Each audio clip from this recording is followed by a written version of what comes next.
Bonjour à tous et bienvenue dans cette nouvelle édition de Recettes à la maison. Bon, ça fait une demi-heure que j'attends Antoine, je lui ai commandé une crème au potiron et ça n'arrive toujours pas. Elle arrive ma crème! Je vais aller voir en cuisine ce qu'il fait. Bonjour. Donc en ce moment il fait un peu frais, donc on va partir sur une crème de potiron. Donc pour ça on a besoin de potiron, de la crème, un oignon, du gros sel et une pointe de beurre. On va commencer par émincer notre oignon, donc c'est le couper en petites lamelles.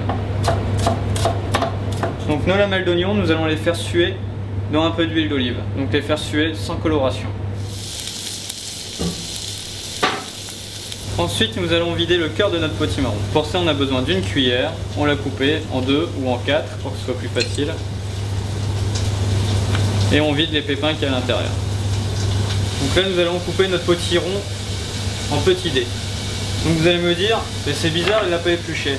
C'est normal, moi je ne l'épluche pas. Je le laisse avec la peau pour plusieurs raisons. D'une, il y a plein de vitamines dans la peau, et de deux, pour la couleur. Donc une fois nos oignons sués, nos petits dés taillés, nous allons les mettre avec nos oignons.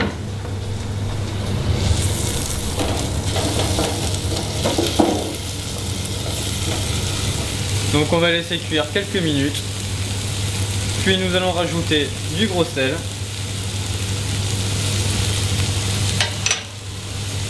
de la crème, et comme toujours, un petit fond d'eau pour éviter que le cul de la casserole accroche. Et je laisse cuire. Donc une fois notre crème cuite, nous allons la mixer.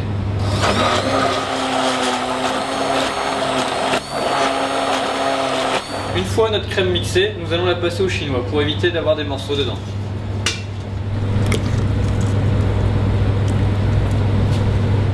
Donc il nous reste le dressage pour la déguster.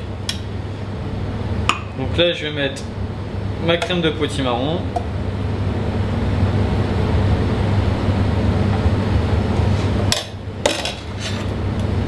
Comme ingrédient je vais mettre un peu de mascarpone, mais aussi, on peut mettre aussi un peu de chèvre par exemple.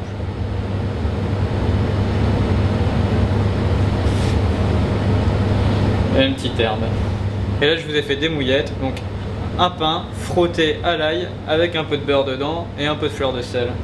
Et là-dessus je vous dis bon appétit. Bon, honnêtement, ça valait le coup d'attendre. Pour tous les détails de cette recette, je vous donne rendez-vous dans l'Observateur du Cambrésis du jeudi 7 novembre. Je vous souhaite un très bon appétit et une bonne semaine.